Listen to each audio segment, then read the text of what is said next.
नमस्कार, जोहार। आप देख रहे हैं झारखंड स्वतंत्र खबर। हमारे साथ आदिवासी युवा नेता दिनेश मुंडा हैं और हम लोग बात करेंगे कि भोगना हाल ही का एक घटना था भोगनाडीह का। वहाँ कहें कि ग्रामीणों मैंने आदिवासियों के साथ पुलिस प्रशासन का एक झड़प हो गया था, उसमें लाठीचार्ज भी हुआ था।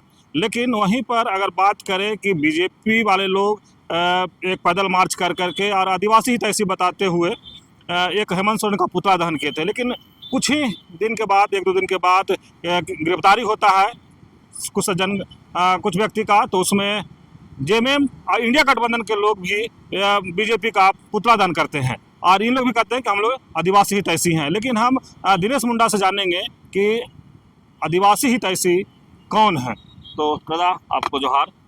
जोहार तमाम झारखंड वासियों को झारखंडी जोहार। एक तरफ से बीजेपी कह रहे हैं कि आदिवासी हितैषी हैं, तो दूसरी तरफ से जेएमएम या इंडिया गठबंधन जो कांग्रेस या आरजेडी वो भी कह रहे हैं कि आदिवासी हितैषी हैं। आपके नज़र में आदिवासी हितैषी कौन है? काफ़ी खुशी हो रही है अवधेश जी कि आपके इस चैनल के माध्यम से आज का जो विषय है, मुझे लगता है कि बहुत ही इंटरेस्टिंग विषय माना जा सकता है और काफ़ी गंभीर विषय भी इसको माना जा सकता है कि तमाम राजनीतिक पार्टियां, चाहे वो राज्य स्तरीय की पार्टी हो, चाहे वो केंद्र स्तर की पार्टी हो, तमाम राजनीतिक पार्टियां समय समय पे अपने आप को आदिवासी हितैषी होने का दावा पुरजोर तरीके से करते हैं। लेकिन यहाँ पे अंदर का जो सीन है कुछ अलग है और आपके आज के इस वीडियो में मैं बताऊंगा कि सही मायने में अगर आदिवासी हितैषी है तो कौन है, कि भाजपा आदिवासी हितैषी है, कांग्रेस है, या फिर अगर झारखंड के परिप्रेक्ष्य में बात करें तो क्या जेएमएम की जो वर्तमान में सरकार है वो आदिवासी हितैषी है या नहीं भी है, कि ये केवल दिखावा है या ढोंग है राजनीतिक पार्टियों का। तो एक बार बहुत अच्छा कंटेंट आपने मुझे इस मीडिया के माध्यम से रखने का अवसर दिया है और मैं बहुत ज़्यादा एक्साइटेड हूँ इस सब्जेक्ट को लेके और मुझे लगता है कि होना भी चाहिए, क्योंकि ये बहुत ही आदिवासियों के साथ देखा जाए तो ये काफ़ी गंभीर और संवेदनशील मामला है। हमेशा आदिवासी ठगे जाते हैं। तो सबसे पहला बात कि आदिवासी हितैषी है कौन, हम लोग इस पे आएंगे। कौन सी ऐसी पार्टी है जो आदिवासी हितैषी है? भाजपा हितैषी आदिवासी हितैषी है, कांग्रेस आदिवासी हितैषी है, या फिर झारखंड में वर्तमान समय में जो जेएमएम की गठबंधन की सरकार है वो आदिवासी की शुभचिंतक है? तो हम लोग जानने का इस प्रयास करेंगे इस वीडियो। तो मैं यहाँ स्पष्ट कहना चाहूँगा अधेश जी कि अगर देश आज़ाद के बाद से अगर हम लोग इस सवाल का जवाब ढूंढने का प्रयास करें तो मुझे लगता है कि वो ज़्यादा न्याय संगत होगा, तर्क संगत होगा। क्योंकि किसी भी सरकार का 5 साल का 10 साल का टर्म को अगर आप इसको आधार मानते हुए अगर आप ये इस निष्कर्ष पे पहुँचते हैं कि कौन सी पार्टियाँ किसके हितैषी है या फिर उसका विरोधी है या फिर दुश्मन है, तो मुझे लगता है ये न्याय संगत नहीं होगा। तो अगर देखा जाए आज़ादी के बाद से और अभी तक का जो अगर तमाम राजनीतिक पार्टियों का सफ़र अगर हम लोग देखें तो ये स्पष्ट होता है कि आदिवासियों का कोई हितैषी पार्टी आज तक नहीं रहा है। आदिवासियों का अपना कोई पार्टी नहीं रहा है। एक समय था झारखंड पार्टी, आज़ादी के कुछ समय बाद भी चला। कुछ दौर में थोड़ा आगे बढ़ते हैं, झारखंड पार्टी का जब विलय हो जाता है 63 आसपास में, मरांग मुंपे जयपाल सिंह मुंडा जी का पार्टी जो कहा जा सकता है झारखंड पार्टी, उनका जब विलय हो जाता है कांग्रेस से, उसके बाद भी झारखंड पार्टी अस्तित्व में रहती है।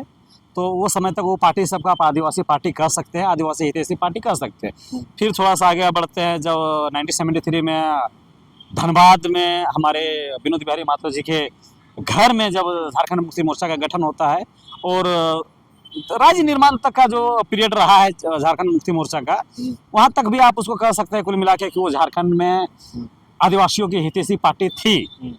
और फिर बाद में आसू भी आती है, जो कि एक तरफ से देखा जाए तो झारखंड मुक्ति मोर्चा की एक ब्रांच कह सकते हैं, कड़ी था, एक निकाय था। तो उसको भी बहुत हद तक आप बोल सकते थे कि यह झारखंड के आदिवासी मूलवासियों की पार्टी थी। लेकिन अगर पूरी तरीके से अगर गहन स्टडीज में किया जाए, बहुत बारीकी से सारा डीप में अगर हम लोग जाते हैं, तो पूरी तरह से नहीं कह सकते हैं कि ये पार्टियां भी पूरी तरह से आदिवासी का हितैषी थी, लेकिन कह सकते हैं कि वो थी। लेकिन राष्ट्रीय पार्टी की अगर बात करें, आज हम लोग आपके इस वीडियो में केवल और केवल हम लोग कोशिश करेंगे, क्योंकि ये वीडियो बहुत लंबा हो जाएगा और मुझे लगता है 2-3 वीडियो भी कम पड़ेगा आपका सवाल के तक जाने में।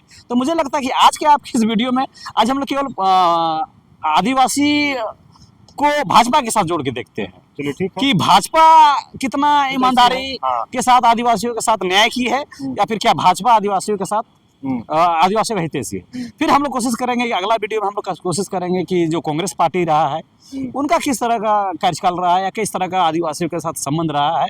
फिर हम लोग कोशिश करेंगे कि एक वीडियो हम लोग बनाएंगे जिसमें हम लोग स्टेट गवर्नमेंट पे हम लोग मतलब यहाँ का जो लोकल पार्टियां हैं, खासकर विशेषकर झारखंड मुक्ति मोर्चा पे हम लोग आएंगे। तो इस वीडियो पे हम लोग कोशिश करेंगे कि भाजपा का कैसा संबंध रहा है आदिवासियों के साथ, इस पे हम लोग प्रकाश डालने का प्रयास करेंगे। तो अगर हम लोग भाजपा के संदर्भ में बात करते हैं तो मैं एक शब्द में कहूँगा कि ये तो आदिवासी हितैषी पार्टी कभी ना रही है और मुझे लगता है कि ना कभी रहेगी।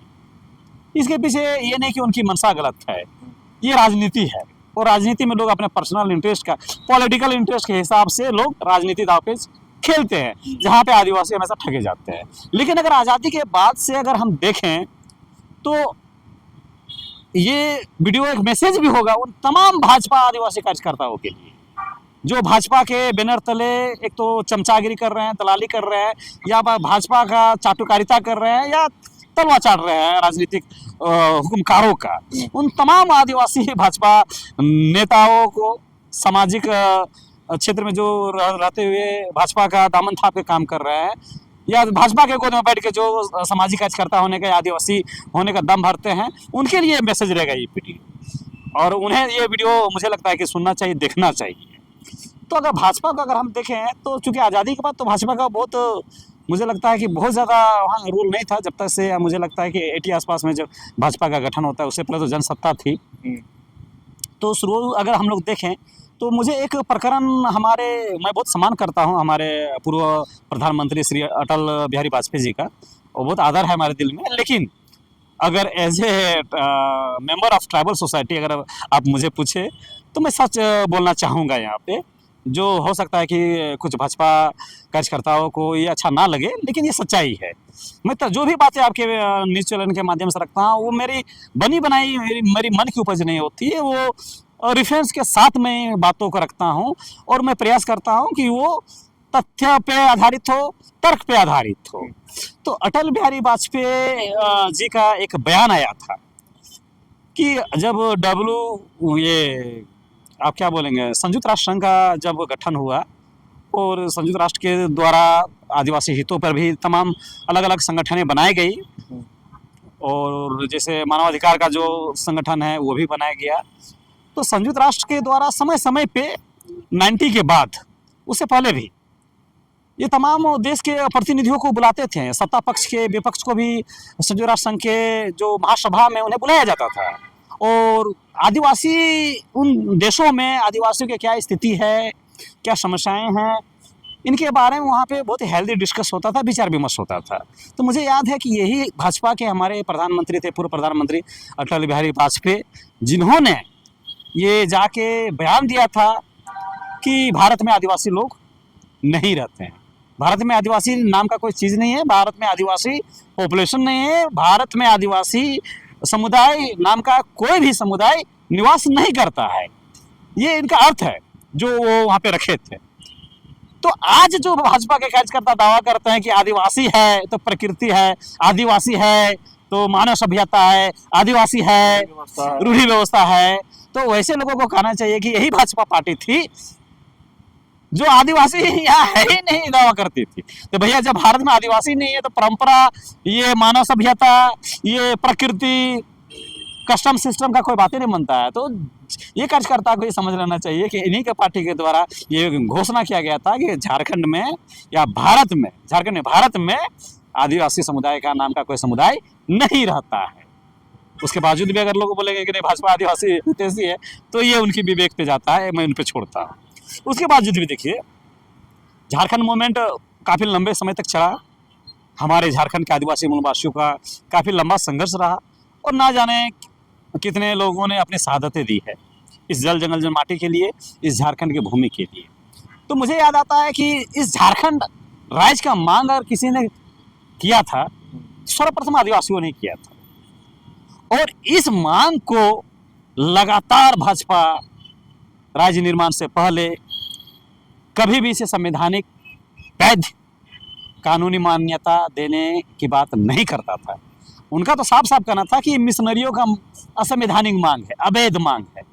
तो सोचिए कि जिस झारखंड में आज आदिवासी हैं, इस झारखंड की जब रूपरेखा सृजन हमारे आदिवासी मूलवासी मिलकर कर रहे थे, इसको तो कभी झारखंड में भाजपा के लोगों ने स्वीकार नहीं किया, कांग्रेस भी नहीं स्वीकार किया, लेकिन हम अगले वीडियो में कांग्रेस का भी चर्चा करेंगे। तो कभी स्वीकार नहीं किया, इस राज्य को कभी उन्होंने स्वीकार नहीं किया। तो फिर किस आधार पर आप कह सकते हैं कि ये भाजपा जो है झारखंड में आदिवासी हितैषी है? हाँ, कुछ लोग ये दावा करेंगे कि भाजपा के प्रयासों से ये झारखंड बना, अटल बिहारी वाजपेयी ने झारखंड निर्माण किया। तो उनको ये सोचना चाहिए वो केवल एक राजनीतिक दावपेच था, राजनीतिक षड्यंत्र था। यही भाजपा वाले लोग थे जिनको झारखंड चुभता था दिल में कि झारखंड नाम नहीं होना चाहिए, वनांचल नाम होना चाहिए। आप ही बताइए, वनांचल से वो लगा, वो अटैचमेंट हमारा हो पाएगा क्या झारखंड के लोगों का? उसमें हो पाता क्या?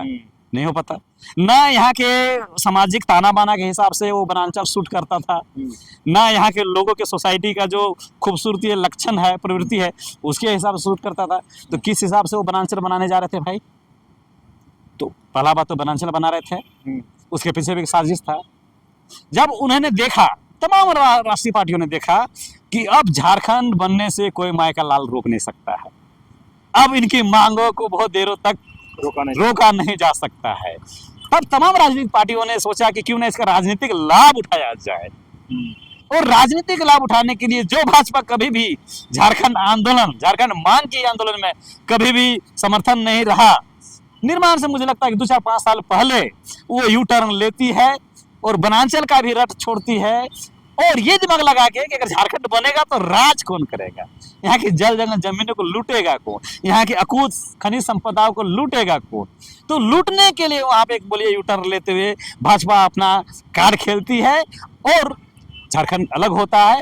और जाहिर सी बात है कि देखिए उनको राजनीतिक लाभ मिलता भी है।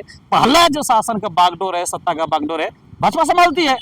तो सोचिए कि जो आदिवासी मूलवासी झारखंड के लिए लड़े, अपने जान, अपने प्राणों की आहुति दिए, अपने प्राण, अपने परिवारों की आहुति दिए, अपना सर्वोच्च न्यौछावर किया, वो लोग सत्ता पे नहीं आ पाए। लेकिन जो 2-5 साल जिन्होंने समर्थन दिया, जो पहले वनांचल करते थे, बाद में झारखंड को बोलते कि हमने निर्माण किया, वो आज तक 17 सालों तक राज भोगे है। और राज्य निर्माण के बाद भी सत्ता भी उन्हीं के हाथ में जाती है। तो वो एक राजनीतिक लाभ लेने का एक षड्यंत्र था भाजपा के द्वारा, और उसमें साथी लोग थे, सफल भी हुए। कांग्रेस उसमें सफल नहीं हो पाई, लालू प्रसाद यादव सफल नहीं हो पाए। तो वो ये कभी भी नहीं बोलिए कि भाजपा ने इस राज्य को निर्माण किया है, भाजपा ने इसमें अपना लहू बहाया, अपना मेहनत लगाया। तो यहाँ भी हम देखते हैं कि भाजपा कभी भी झारखंड के प्रति ईमानदार नहीं रही है, झारखंडियों के प्रति ईमानदार नहीं रही है। और झारखंड तो भाई आदिवासियों का प्रदेश था, अभी भी है, तो फिर आदिवासियों के लिए प्रति ईमानदार नहीं थी। तो इससे भी पता चलता है कि भाजपा पार्टी कभी भी आदिवासी हितैषी अतीत में नहीं रही थी। अब और आगे हम बढ़ते हैं, ये तो निर्माण तक एक हिस्सा हुआ। निर्माण के बाद भी अब देखिएगा तो ज्यादातर समय केंद्र में कांग्रेस भी है, भाजपा भी रही है। इन्होंने कभी स्वीकार नहीं किया विश्व आदिवासी दिवस को, कभी नहीं स्वीकार किया है। इन लोग तो चाहते भी नहीं थे कि भारत में विश्व आदिवासी दिवस जैसा कोई आयोजन हो। तमाम भाजपा भी इसका विरोध करती रही है, क्योंकि अगर आयोजन होगा तो भव्य होगा, भारत में, पूरे भारत में होगा, राष्ट्रीय अंतर्राष्ट्रीय स्तर पे होगा, तो फिर यहाँ के आदिवासी अपना ध्यान आकर्षित करेंगे विश्व पटल पे कि भाई हम लोग हैं, भारत में आदिवासी हैं। मुझे तो लगता है कि पिछले मोटा मोटी 10-12 सालों से ये विश्व आदिवासी दिवस का कंसेप्ट आया है, भारत में ट्रेंड में आया है। और ये आदिवासियों का जीत है और जुनून है ये कि विश्व आदिवासी दिवस बनाते हैं और विश्व पटल पे अपनी उपस्थिति दर्ज कर रहे हैं कि भारत में भी आदिवासी है, यहाँ 15 करोड़ आदिवासी निवास करता है। तब ये तो इसमें भी विरोध करते हैं। 9 अगस्त आ रहा है, देखिएगा, विश्व आदिवासी दिवस यही लोग मनाएंगे जो भारत में आदिवासी नहीं होने का दावा करते थे, लेकिन विश्व आदिवासी दिवस में यही लोग आदिवासी दिवस मनाएंगे। तो सोच लीजिए ये दोहरा चरित्र इनका कितना घातक है आदिवासी समुदाय के लिए। तो राज्य निर्माण के बाद भी एक ये प्रकरण मुझे देखने को मिला कि यहाँ भी मुझे लगता है भाजपा अपने आप को आदिवासी के हित से साबित नहीं कर पाई। उसके बाद अगर झारखंड के परिप्रेक्ष्य में अगर हम बात करें तो राज्य निर्माण के बाद मोटा मोटी 16-17 साल तक झारखंड में भाजपा की सरकार रही। सत्ता में प्रत्यक्ष अप्रत्यक्ष रूप से भाजपा वालों का भागीदारी रहा है, सत्ता का सुख इन्होंने भोगा है। तो भैया 17-16-17 साल रहे तो झारखंड के आदिवासी के लिए आपने क्या किया है? अभी तक अगर आप झारखंड के आदिवासी के लिए कुछ करते तो क्या आज आदिवासी अपने धार्मिक पहचान के लिए लड़ाई करती? आज आदिवासी अपने धार्मिक पहचान के लिए राज्य स्तर से केंद्र स्तर दोनों जगह से प्रयासरत है, आंदोलनरत है, संघर्षरत है। तो आपने कितना काम किया भाई इनके धार्मिक पहचान को देने के लिए? आज अगर ये भगलोल टाइप के, बड़बोले टाइप के भाजपा के हमारे आदिवासी कार्यकर्ता पेशा कानून के लेके रोड में जाके पैदल मार्च करते, पुतला दहन करते, तो इनको तो शर्म आना चाहिए कि भैया 17 साल तक तो आप ही लोग राज किए हैं, तो कितना बार पैसा के लिए किसी का पुतला जलाए आप? कितना बार पैसा लागू कराने के लिए आप रोड पे उतरे हैं? आज केवल राजनीतिक रोटी सेकने के लिए आप झारखंड मुक्ति मोर्चा की सरकार को घेर रहे हैं, कांग्रेस की सरकार को घेर रहे हैं और ढोंग कर रहे हैं किसी का पुतला जलाने का, और गला फाड़ रहे हैं जाके मेन रोड में, रांची का मेन रोड में। तो ये तो एकदम अविवेकी आदमी लोग हैं, इनको विवेक नाम का इनके पास चीज नहीं है। तब ना 17 साल में पैसा लोग कर देते, क्या जरूरत होती है आज पैसा हम लोग आंदोलन करने के लिए? रघुवर सरकार भी पैसा कर रहे हैं अभी। तो अभी रघुवर खुद पैसा, सरकार जो रघुदास जी है वो पैसा कर रहे हैं। तो भाई पहले अपने गिरबान में झांकिए कि 17 साल में आपने क्या किया है। आपने आदिवासियों की लुटती जमीनों के लिए क्या किया आज तक? CNT SC/PT एक्ट रहते हुए यही भाजपा की सरकार थी जो भूमि बैंक बनाने का काम किया और सैकड़ों एकड़ों, मुझे हजारों एकड़ों जमीन को, आदिवासी खासकर जमीनों को इन्होंने भूमि बैंक में डालने का काम किया, जिसमें आदिवासी का सरना मसना तक शामिल है। तो भैया कुछ लोग ऐसे ही बड़बोलापन कर रहे थे कि आदिवासी है तो भाषा है, संस्कृति है, परंपरा है, तो नेचर है, तो मानव सभ्यता है, मानव सभ्यता का कल्पना नहीं कर सकते हैं। तो भैया जब आपका CNT के रहते, SPT के रहते हुए भाजपा की सरकार में आपका सरना लूट ले गया, आपका मसना लूट ले गया, तो भैया आदिवासी नहीं बचेगा तो ये प्रकृति और आप मानव सभ्यता का कहाँ बात कर रहे हैं? तो गला फाड़ने से नहीं सच्चाई छुपता नहीं है, और दोष देने से भी, दूसरा पे दोष देने भी सच्चाई नहीं छुपता है। जो सच्चाई है वो सच्चाई है, चाहे वो इतिहास में है, चाहे अभी का दौर में जो गुजर रहा है। तो आप इतने अच्छे कानून, भूमि कानून रहते हुए भी आज भी आदिवासी अपने जमीन के लिए रोज लड़ रहा है, पुलिस से लड़ रहा है, समाज गैर आदिवासी दमनकारी शक्तियों से लड़ रहा है, राजनेताओं से लड़ रहा है। तो 17 साल में आप कौन सा ऐसा एक्ट लेके आ गए, या 17 साल से आप कौन सा भूमि के से संबंधित जो एक्ट है उसको बहुत कड़ाई से पालन कराए? आप ही का सरकार था जी जो CNT में छेड़छाड़ करके आदिवासी को जमीन को लूटने के लिए आप आतुर थे। तो CNT में आप छेड़छाड़ करते हैं, आप भूमि बैंक बनाते हैं, तो भाई भाजपा में तो झारखंड में भाजपा कहाँ आदिवासी देती है? 10-10 हजार मुंडाओं पे देशद्रोह का कानून ला दिया गया। कौन मुंडाओं पे भाई? जिस मुंडाओं ने इस धरती के लिए, इस जल जंगल जमीन के लिए अपना सर्वस्व निछावर किया। अगर एक शब्दों में कहूँ तो इस मिट्टी के लिए सबसे ज्यादा आदिवासियों ने अपना बलिदान दिया है। उसमें से मुझे लगता है कि मुंडा समुदाय वो दूसरा समुदाय होगा या पहला समुदाय होगा जिसकी सबसे ज्यादा शहादतें इस माटी के लिए हुआ है। उस समुदाय के लोगों को 10-10 हजार लोगों पे आप देशद्रोह का केस थोप देते हैं, और आज भी उस देशद्रोह का केस को आदिवासी समुदाय ना जाने कितने समस्याओं को जूझते हुए आज भी वो केस लड़ रहा है। भाई क्या कसूर था उनका अगर वो अपने हक अधिकार के लिए पत्थरगड़ी कर रहे थे? इतना बड़ा अपराध कर दिया हमारा समुदाय के लोगों ने। तो यही भाजपा की सरकार थी जिन्होंने गोली आदिवासियों के सीने पे चलाया था, खूंटी। तो भैया 10-10 हजार हमारे समुदाय के लोगों का बेकसूर मुंडा आदिवासियों को, भोले भाले आदिवासियों को आप जेल में डाल दीजिएगा, कानूनी प्रक्रिया में डाल के उसको थाना पुलिस का चक्कर लगवाइएगा, कोर्ट कचहरी का चक्कर लगवाइएगा, तो कैसे हम मान जाएंगे कि भाई आदिवासी हितैषी है भाजपा? ये तो पचने वाली बात नहीं है। मैं कैसे पचा लूँ भाई? और मेरे समुदाय ने अभी तक उसका दंश झेल रहा है, तो मैं कैसे इस चीज़ को मान लूँ? तो यहाँ पर भी देखिएगा कि भाजपा आपको कहीं भी आदिवासी हितैषी प्रतीत नहीं होती है। अगर केंद्र के परिप्रेक्ष्य में अगर बात करें तो धर्म कोड या धर्म कोलम जो आदिवासियों को लंबा मांग रहा है, देश आज़ाद होने से जब कोलम को हटा दिया गया केंद्र कांग्रेस सरकार के द्वारा, तब से आदिवासी समुदाय अपनी इस पुरानी मांग के लिए आज भी प्रयासरत है, संघर्षरत है सरना कोड और आंदोलनरत। दस को समान है। सरना कोड बोले चाहे आदिवासी धार्मिक पहचान को लेकर कोलम या कोड की बात हाँ। केंद्र में तो पिछला 10 साल से भाजपा की सरकार है, मोदी जी विराजमान है, 11 साल का बना भी लिए। अमृत महोत्सव मना रहे हैं, देश को विश्व गुरु बनाने जा रहे हैं, देश को विकसित बनाने जा रहे हैं। तो भैया आप अगर आदिवासी के प्रति आपके दिल में इतना स्नेह, इतना मोहब्बत, अगाध प्रेम आपके अगर सीने में रहा है, तो आज आप क्यों इसको धार्मिक पहचान से इसको महरूम कर रहे हैं, क्यों भटका रहे हैं भाई इसको? जबकि 45 लाख की 40 लाख जैनियों का आप धर्म कोड दे देते हैं और आदिवासियों को झूठ मूठ का दाव पेच का पचड़े में आप फंसा के इसको रोके हुए हैं। तो भाई आदिवासी प्रेमी हैं आप, आदिवासी के प्रति आपके हृदय में अगाध प्रेम है, तो धार्मिक पहचान क्यों नहीं दे देते आप? ठीक है, कोड मत दीजिए, कॉलम दे दीजिए, जो पहले व्यवस्था था उसी को लागू कर दीजिए। इसमें आपको क्या दिक्कत आ रही है भाई? तो दुनिया भर के बहानाबाजी बनाएंगे कि ये वो ये दिस दैट, लेकिन काम नहीं करेंगे आदिवासी हित में। तो केंद्र स्तर पे, राष्ट्रीय स्तर पे भी भाजपा कहाँ दिख रही है कि ये आदिवासी हितैषी है? और सुन लीजिए, ये लिस्ट तो इतनी है कि आज का दिन काफ़ी मतलब कम पड़ जाएगा हमारा, ये भाजपा वालों का पूरा आज तक का राजनीतिक सफर जो रहा है, आदिवासियों का जो संबंध रहा है इनका, वो करते करते 2022 में देखिए बहुत सारे तरीकों से आदिवासियों को उनके जल जंगल जमीन से भगाया जाता है, बहुत तरीके से। हंसदेव देख लीजिए ना जी, छत्तीसगढ़ में किसकी सरकार थी जिसमें 10,000 आदिवासियों को हंसदेव जंगल के जमीन से बेदखल कराया जा रहा था, माइनिंग के नाम पे, विकास के नाम पे।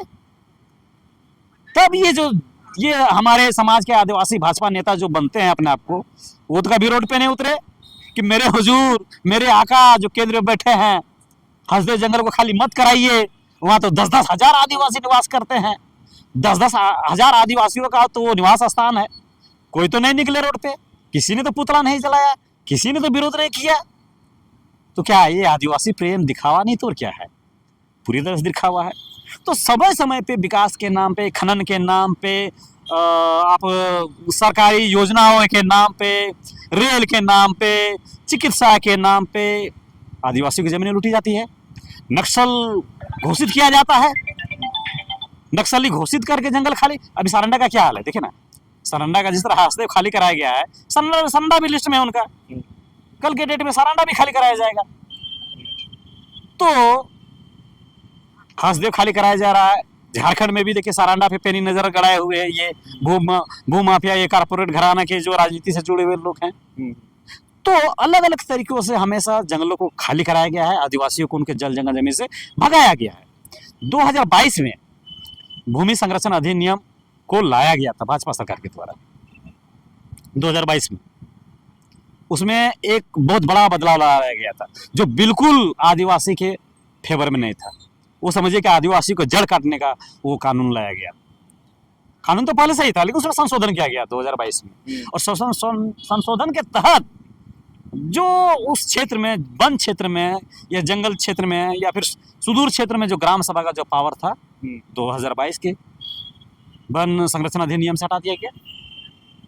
यानी ग्राम सभा रहेगा ही नहीं तो जंगल में जाने से हमको कौन रोक सकता है, खनिज को लूटने से हमें कौन रोक सकता है।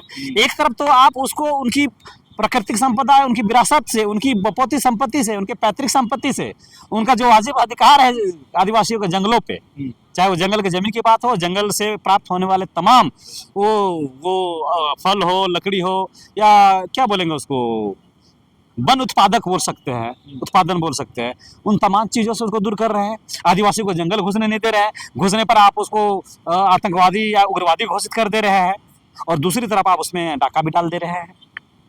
तो ये जो 2022 में जो लाया गया था वन संरक्षण अधिनियम, ये पूरी तरह से लाखों लाख आदिवासी लोगों को उनके जल जंगल जमीन से दूर भगाने का एक षड्यंत्र था। तो इस समय तो ये लोग भाजपा के कार्यकर्ता लोग नहीं आए रोड पे कि हुजूर ऐसा मत कीजिए, केंद्र में बैठे मोदी जी आप ऐसा मत कीजिए, इससे तो हमारे जो जो सुदूर एरिया में जो जंगलों में हमारे आदिवासी वास करते हैं, जो हमारे वनों में आदिवासी वास करते हैं, आप जिसको वनवासी बनाने के लिए आतुर हैं उनको वनवासी भी तो रहने दीजिए, तो वहाँ से भी आप उसको दूर कर रहे हैं। तो भैया कहाँ आदिवासी हितैषी भाजपा है? मुझे तो बिल्कुल भी दिखाई नहीं देती है कि ये भाजपा आदिवासी हितैषी है। तो और भी बहुत सारे मामले हैं जो ये दिखाते हैं। और रघुवरदास के समय में और एक प्रकरण मुझे याद आता है कि यही भाजपा वाला लोग ने खेलगांव के कैंपस में हाथी को उड़ा दिया, उतना भारी भरकम जानवर को भाजपा वाला लोग उड़ा दिया, और रातों रात मुझे लगता है 14 से 15 कंपनियां बनाई गई, रातों रात फर्जी टाइप से। और उनके साथ राजनीतिक सौदा, कारपोरेट सौदा रघुवरदास के द्वारा किया गया था। तमाम विदेशी कंपनियों को झारखंड में बुलाया गया, स्वदेशी कंपनियों को बुलाया गया कि हाँ आप यहाँ पे आइए, हम यहाँ बाजार लगाए हैं जमीनों को बेचने का। तो भाई झारखंड में आप किसका जमीन बेचेगा? झारखंड में अगर किसी के पास जमीन है तो आदिवासी मूलवासी, विशेषकर आदिवासियों के पास। तो यही लोग थे जो अलग अलग तरीकों से कारपोरेट घराने को हमेशा जमीन बेचने का काम किए हैं। तो यही भाजपा की सरकार थी। तो उसमें भाजपा कहाँ चली गई? और सुनिए, इनका काला करतूत बहुत लंबा है। आदिवासियों को वनवासी कौन बना रहा है भाई? आदिवासी को जनजाति कौन बना रहा है?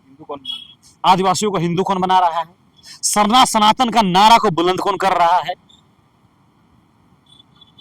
यही भाजपा वाले लोग, यही भाजपा के अलग अलग जो इकाई है, अलग अलग संगठन है, वो इसका राग लापते हैं। डिलिस्टिंग के नाम पे आदिवासियों को काटेंगे, कमजोर करेंगे। तो आप आदिवासी को देख, तो आदिवासी रहने नहीं दे रहे हैं, उसको वनवासी बनाने पे लगे हुए हैं, उनकी धार्मिक पहचान को मिटाने पे लगे हुए हैं, उनको हिंदू बनाने पे लगे हुए हैं। सरना सनातन एक करके आप उसको हिंदू बना रहे हैं। कागजी प्रक्रिया में आप उसको कहीं भी आदिवासी लिखने के लिए या सरना लिखने के लिए या प्रकृति प्रेमी लिखने के लिए, प्रकृति पूजक लिखने के लिए आप कहीं भी जगह नहीं छोड़ रहे हैं, अवसर नहीं छोड़ रहे हैं। तो कहाँ भाजपा है? किधर भाजपा का प्रेम दिख रहा है आदिवासी के साथ? तो ऐसा तो कोई प्रेम दिखाई नहीं दे रहा है मुझे कि आदिवासियों के साथ भाजपा का बहुत मधुर संबंध है या होने वाला है। और आने वाले समय में भी मुझे लगता है कि भाजपा कभी भी आदिवासी के प्रति ईमानदार नहीं रहेगी। चलिए, दिनेश मुंडा की बात दिनेश मुंडा से हम लोग बात कर रहे थे कि आदिवासी हितैषी कौन है। बीजेपी, कांग्रेस, जेएमएम या जो इंडिया गठबंधन के साथ और हैं। लेकिन बोले कि आज का एक वीडियो जो आज बनाए हैं सिर्फ बीजेपी पर ही आज बनाए हैं। अगला जो वीडियो बनाएंगे हम लोग कांग्रेस पर बनाएंगे, उससे अगले जेएमएम पर भी बनाएंगे, या जो उनके गठबंधन साथी हैं उनके पर बनाएंगे कि आदिवासी हितैषी कौन है। लेकिन आज मुख्य तौर से बीजेपी पर ये बात कर रहे थे कि आदिवासी हितैषी कितना है, और उसी को कहें कि काला चिट्ठा पूरा खोल करके आज रख दिए। उनके लिए जो आदिवासी समाज के लोग बीजेपी के झंडा ढोते हैं, कार्यकर्ता हैं, उनको कहीं ना कहीं एक बड़ा संदेश देने की कोशिश कर रहे हैं कि बीजेपी कितना आदिवासियों के लिए हितैषी है।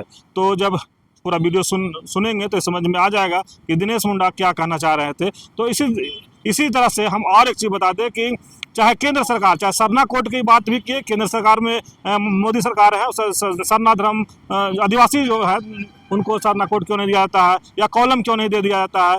उसी तरह से कहें कि रघुवरदास के कई चर्चा किए, चाहे भूमि बैंक की चर्चा किए, या फिर उद्योगपतियों को ला करके बोले हाथी आने की बात किए, या जिस तरह से कहे कि आदिवासी को वनवासी बनाने का काम या सरना सनातन एक होने का नारा कौन दिया, तमाम बात आज कहें कि खोल करके मुखर होके ये रखे हैं। तो जो स्पष्ट कर रहे हैं कि जो आदिवासी समाज से बीजेपी के जो कार्यकर्ता हैं उनको एक बार इस पर गहन चिंतन करके सोचना चाहिए। तो इसी तरह खबर को देखने के लिए आप झारखंड स्वतंत्र खबर से जुड़े रहिए। जोहार, नमस्कार।